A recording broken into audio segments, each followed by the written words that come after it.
All right, today let's learn or implement column level access control in Azure Databricks. So if you look here, we have some sensitive columns here. The employee table contains sensitive column like salary. In the public view, we can see ID, name, department. These are visible. If you look, salary column is not visible, right? Here salary is missing, which is a sensitive column, right? So that's what we'll be implementing in column level access control today.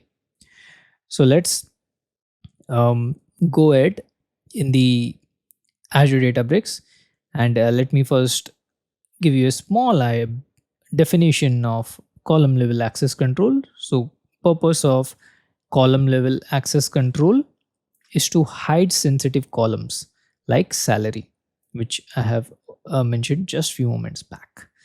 So let's see this in action in Azure Databricks.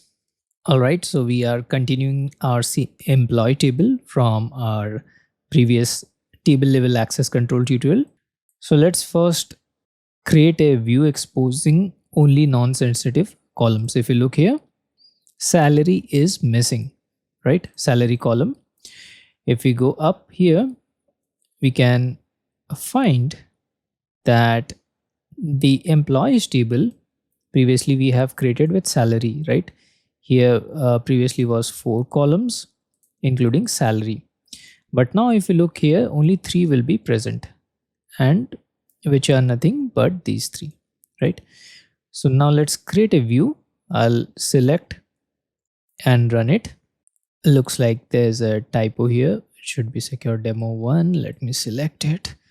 I'll rerun this, and there we go. It says okay, looks good.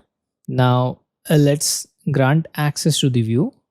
So if you look here, we have done basically created a view with salary excluding salary, and we are granting this view to our one of our user ID, or the groups can be in Microsoft Entra ID.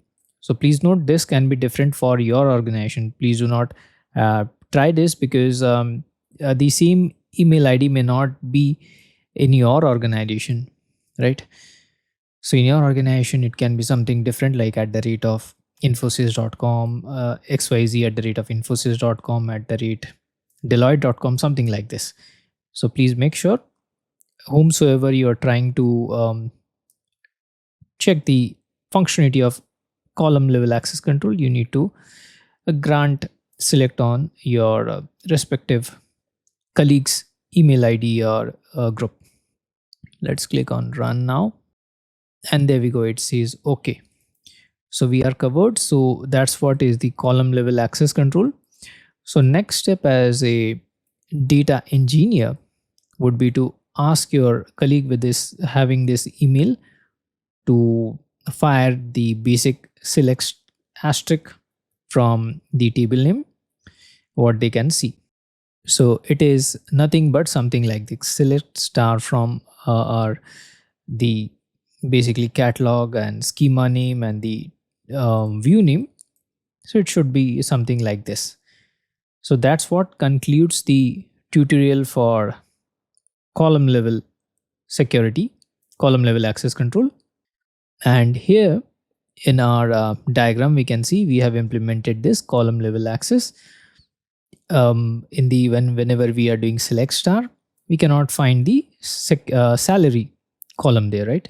We can find just ID, name, and department. We have hidden our sensitive column, that is salary. So we have implemented column level access control there. So thank you so much for watching. Let's meet in our next lecture, where we'll be implementing now row level security, known as RLS.